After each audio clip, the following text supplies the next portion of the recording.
Querido doctor, me agarró hipo. Doctor Mariano Hoffman, ¿cómo le va? ¿Bien? ¿Cómo andás? Bien, un aplauso grande para nuestro querido abogado previsional. ¿Qué tal? Porque lo invitamos en el día de la fecha para que nos cuente qué es lo que pasó ayer. Ayer hubo un fallo muy interesante. Bueno, sí, hubo un fallo muy importante de la Cámara Federal de Bahía Blanca, que estableció, como bien decías en el adelanto, un aumento de todo el año 2020 del 42,17%. ¿Para quién? Para jubilados y pensionados nacionales.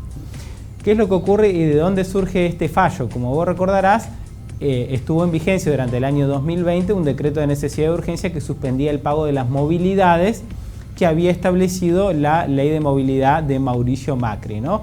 Esa ley de movilidad aplicada en el año 2020 arrojaba un incremento del 42,17%.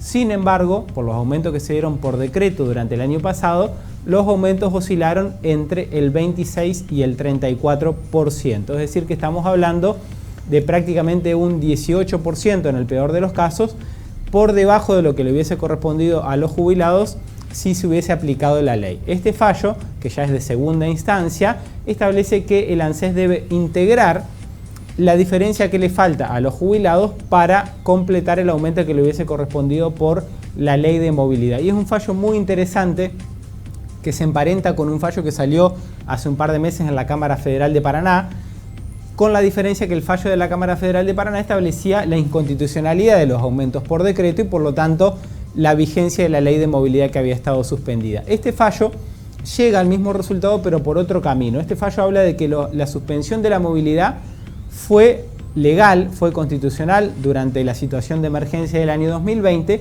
pero culminada el 31 de diciembre la ley de emergencia, el decreto de emergencia, perdón, debía pagarse lo que se había suspendido. O sea que la suspensión no implicaba que el jubilado no tuviera que percibirlo, sino que se suspendía el pago hasta el 31 de diciembre. Este es el fallo de la Cámara Federal de Bahía Blanca, que establece en definitiva lo mismo que había dicho ya la Cámara y se van sumando la Cámara Federal de Paraná, se van sumando distintos fallos de distintos juzgados del país en el mismo sentido, o sea, reconocer a los jubilados los aumentos que le hubiese correspondido por la ley de movilidad que se suspendió por los decretos de necesidad. ¿Cuándo se dio a conocer este fallo? ¿Ayer? Ayer, sí.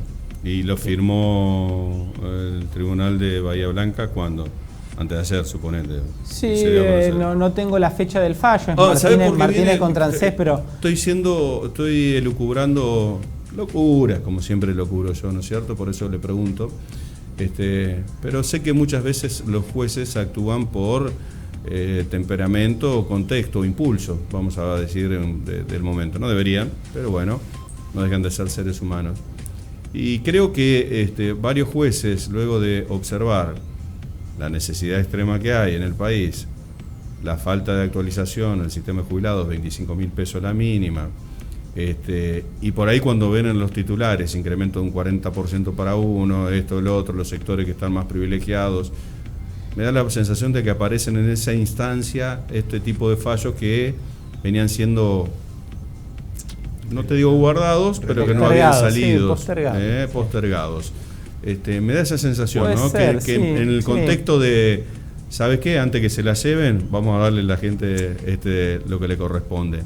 Me da una sensación de esa, pero bueno, amén de eso, de como sea. No hay que ser inocente en el razonamiento. A ver, muchas veces el Poder Judicial, como los otros poderes del Estado, de alguna manera hacen política y tienen sus tiempos políticos también. Yo me remito al análisis técnico que tengo que hacer del fallo y no puedo sino coincidir, obviamente, con este criterio, porque desde los primeros cursos de la carrera de Derecho nos enseñan que un decreto no puede estar por encima de una ley, ¿no? Y en definitiva es lo que ha ocurrido en este caso, que por un decreto se desnaturaliza una ley del Congreso que obviamente tiene jerarquía jurídica superior. Y la Constitución superior a la de la ley. Exactamente. Ok, entonces, ¿qué pasa con esto? ¿Es automático o se lo tiene que comunicar el Ejecutivo? ¿Va a apelar y vamos a hacer entrar en esa...? Dos aclaraciones. Así como ocurrió con el fallo de la Cámara Federal de Paraná, que ya tiene un par de meses, seguramente ANSES interpondrá un recurso extraordinario ante la Corte y en definitiva ahí es donde se terminará de resolver esta cuestión. Calculamos que lo mismo va a ocurrir con este fallo de Bahía Blanca.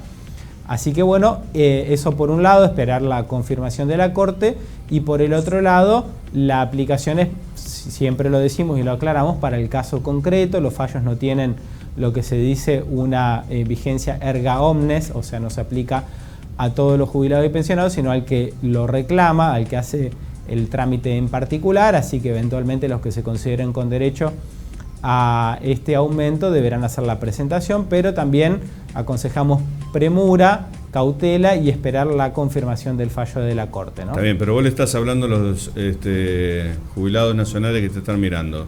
Sí. Luego tener un fallo favorable del Tribunal de Paraná, luego otra de Bahía Blanca. ¿Qué le dirías? ¿Apurate y presentalo porque esto ya sale como un tubo? No, de ninguna manera puede salir como un tubo, pero obviamente que ya tenemos dos fallos en el mismo sentido que nos dan de alguna manera un parámetro como para presumir de que la línea viene por ese lado, ¿no? De que la jurisprudencia viene en el sentido de reconocer para el año 2020 los aumentos de la ley de movilidad. ¿Y de cuánta diferencia estamos hablando? Del 18% en el caso máximo, ¿no? El 18% para los que recibieron menores aumentos, que paradójicamente son los que perciben más de la mínima.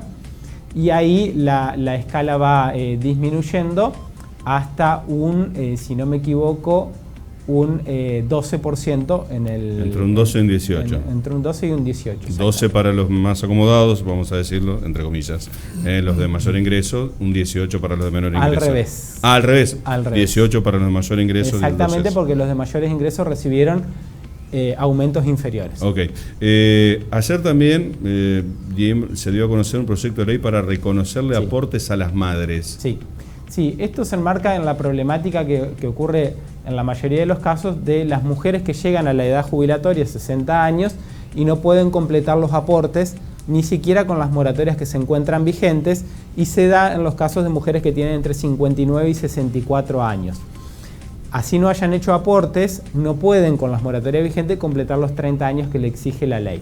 El ANSES está preparando un proyecto de ley que saldría entre fines de julio y principios de agosto, o sea, no está vigente todavía, donde le reconocerían a las mujeres un año de aporte por cada hijo que hayan tenido, elevándose hasta 3 años de aportes en el caso de que hayan percibido la asignación universal por hijo por el término al menos de un año, ¿no? O sea que podrían incluso hasta completar 3 años de aporte por cada hijo.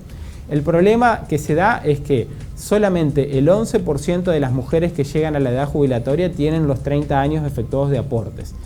Se da por varios motivos, en primer lugar por la desocupación, en segundo lugar por la precarización del mercado laboral, es decir, el trabajo en negro, y en tercer lugar por la organización familiar, donde muchas veces a las mujeres se les dificulta salir al mercado laboral porque deben ocuparse del cuidado de los hijos, de las tareas del hogar. Por eso este programa se llama Reconocimiento de las Tareas de Cuidado. Así se llama, y en ese sentido está tratando de comprender un universo de 150.000 personas para este año, 150.000 mujeres que tienen la edad pero no pueden completar los aportes, y 30.000 más para el año que viene en la misma situación, ¿no? Estamos todavía expectantes, ¿no? Porque no se conoce la letra chica, lo que se conoce son los anuncios que hizo la doctora Raverte, directora nacional de ANSES, en este sentido. O sea, esta es la información que tenemos. No hay que desesperarse, no está todavía vigente, pero sí estar atentos porque seguramente en un par de meses entrará en vigencia, y aquellas mujeres que tenían la edad y no podían completar con la moratoria, en el caso de que tengan hijos, incrementan mucho las posibilidades de poder acceder a ese beneficio. Gracias, ¿no? doctorazo querido. No, por favor. Gracias como siempre. Un gusto estar acá. Me deja el teléfono donde lo contacto, por favor, el personal. 4312-215, el teléfono del estudio, pueden pedir los turnos ahí. Gracias, doctor. Un abrazo grande.